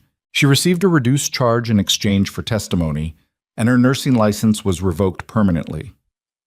Emily found out about the revocation on a Thursday from Arroyo, who had noted it in a case update, and she sat with her coffee and thought about 16 years and a desk at a nursing station and a woman who had said those flags were administrative overcautions, with the particular tone of someone who had needed to believe it and had stopped believing it and had kept going anyway. She didn't feel satisfied. She felt something that was more complicated and less photogenic than satisfaction. She felt the weight of 8 names and the particular quality of a case that had been won in all the ways that mattered and still could not give back the thing it was built around. Vera Aldrich testified at Slade's trial and at the proceedings against the 2 federal officials, whose names had spent 3 weeks in news cycles after the referral became public. The deputy director resigned. The Appropriations Committee member did not resign and was not convicted because the evidence established presence and receipt of information but not active participation, and the law in that specific instance required more than the facts could provide. That was the outcome Emily discussed with Arroyo on the phone for 40 minutes, cycling through the same territory in different words before Arroyo said, "He knows what he did. The people who matter know what he did. That's not nothing." It wasn't nothing. Emily chose to hold it that way, which was a choice she had to make more than once. The sender of the email was eventually identified through header analysis as a server registered to a private data security firm that had, 4 months earlier, been quietly retained by Vera Aldrich. She had hired them before the night at the hospital. She had given them the letter and instructed them to send it, with the named page, to Emily Hart's email address specifically, if and only if a federal declaration was triggered at Northgate Medical Center. A conditional release set up 3 months in advance by a woman who had been waiting for either an exit or an ending and had prepared for both. Emily learned this from Garrett over coffee at the same bad diner near the harbor, where she'd sat across from him the night this started. She sat with it. She chose you, Garrett said. She read my nursing notes for 2 years. She knew you'd know what to do with it. Emily looked at her coffee. She could have sent it to a journalist, to a federal office directly, to anyone. She sent it to you. He shrugged, not dismissively, just honestly. Some people recognize the right person for the job. It's not always the person with the most authority. Sometimes it's just the person who's been paying attention. The Palladian Group lost its contract with Northgate Medical Center 31 days after Slade's indictment, when the hospital board, newly constituted, 3 members replaced, voted to terminate the relationship following an emergency audit that found contract irregularities totaling $11 million over 4 years. The audit had been initiated based on Emily's original documentation, cross-referenced with the files from Lanford's drive. She never appeared before the board. She didn't need to. The records did that work. Northgate itself underwent a structural review that lasted 8 months and produced a 40-page remediation plan. New clinical compliance protocols, new adverse event reporting requirements, a patient safety officer position created specifically to sit outside the administrative hierarchy and report directly to the board. The person hired for that position was not Emily Schick. She hadn't applied, and she didn't regret not applying because it was the right job for someone who wanted to rebuild a system from inside it. And she had learned something about herself during the months of this process, which was that she was better at breaking things that were wrong than building things that were right, and that knowing the difference between those two capabilities was not a weakness. Senator Diane McCallum recovered. She was discharged from the hospital 19 days after her emergency surgery, and she returned to her committee work 2 months after that. Her first public statement on return mentioned patient safety reform in general terms. 4 months later, her committee produced a bill that addressed adverse event reporting requirements for hospitals receiving federal funding, stricter thresholds, independent verification, mandatory disclosure timelines. It passed. It was not named after anyone. Emily preferred it that way. Named things attracted the kind of attention that made the actual content secondary, and the content was what mattered. McCallum's office sent her a letter. Not a form letter, a specific one, written in the senator's own phrasing, that said, "What you did in that hospital required a kind of courage that doesn't announce itself. I'm grateful for it, and I intend to spend some time making sure it wasn't wasted." Emily read it twice, folded it, and put it in the drawer of her kitchen table next to the card she'd bought for Walter Grimes, and a pen she kept meaning to replace. 11 months after the night of the federal declaration, Emily Hart walked into a conference room at Silver Harbor General, a different hospital, one she'd started working at 8 weeks after her license was cleared, where the nursing director had called her in for a meeting that turned out to be a job offer before she'd finished sitting down. She'd been working there long enough to know the building's rhythms and its quirks, and the nurses who paid attention and the ones who didn't, and she was, by most accounts, exactly the kind of nurse the floor had needed without knowing it needed. The conference room held 9 people, 3 administrators, 2 physicians, 2 nurses from her floor, a patient advocate, and Tomas Reyes, who had left Northgate 6 weeks after the investigation went public and had been at Silver Harbor General for 5 months, which Emily had not engineered and had not discouraged. He was a good nurse. He paid attention now in a way he hadn't before. She suspected he'd be paying attention for the rest of his career. The meeting was about the implementation of a new patient safety reporting protocol that Silver Harbor General was adopting ahead of the regulatory requirement, ahead of it, rather than in response to it, because the nursing director had read the McCallum committee bill and decided that waiting for a mandate was the wrong posture. Emily had been asked to lead the protocol development. She'd said yes. She'd said it without hesitation and without the particular weight of significance she might have attached to it in other circumstances, because the work was practical and specific, and she was good at practical and specific. And the fact that it had come from everything that had happened was not something she needed to explain to anyone in the room. They knew enough. They knew what mattered. She stood at the front of the room with a folder and a dry erase marker. And she didn't think about Marcus Slade in a federal courtroom, or Darlene Voss in a licensing board hearing, or the 2 names on page 3 of a letter that had spent 3 months waiting to be sent. She didn't think about the paper bag she'd walked out of Northgate with, or the note on her windshield, or the 47 seconds in an operating room that had set everything in motion. She thought about Roy Callahan, who had written 3 things down. She thought about what it meant to be in a room and decide that what you'd noticed was worth saying, even when the room was arranged against you saying it. She thought about the particular discipline of staying functional when everything around you was built to make you feel like you weren't enough. When the hierarchy and the assumptions and the accumulated weight of people deciding what you were good for all pressed in the same direction, and you had to decide in the quiet space inside all of that what you actually knew. She thought about what it had cost. Not abstractly, actually. The specific cost of the nights and the process and the 18 months of her life being examined and the weight of 8 names she carried in a way that wouldn't fully resolve because some things didn't resolve. They just became part of the load you learned to carry without letting it change your gait. She opened the folder. The goal of this protocol, she said, is to make sure that when someone on this floor notices something wrong, they have a pathway to say, so that doesn't depend on whether the person above them wants to hear it. She looked at the room, the 9 faces, some attentive and some still calibrating what kind of meeting this was going to be. That pathway needs to be structural, not cultural, not aspirational, structural, because culture can be pressured and aspirations can be managed, but a structural requirement with a timestamp and a paper trail is something else. She wrote 3 words on the board: notice, document, escalate.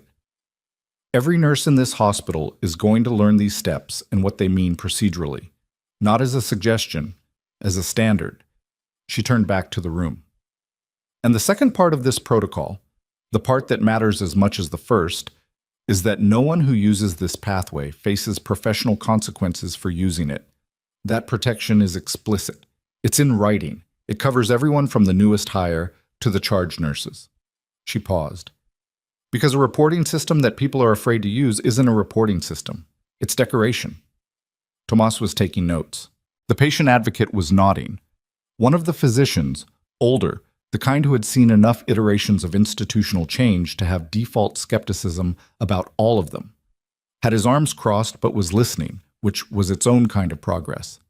She talked for 40 minutes and answered 11 questions and stayed in the room for another 20 while the working group formed around specific implementation tasks.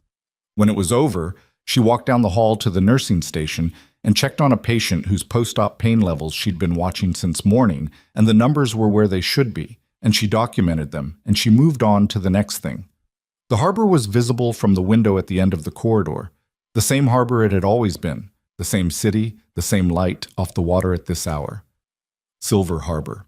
The city she'd moved to because it was unremarkable, and she'd wanted unremarkable, and it had turned out to be neither unremarkable nor a place she was going to leave.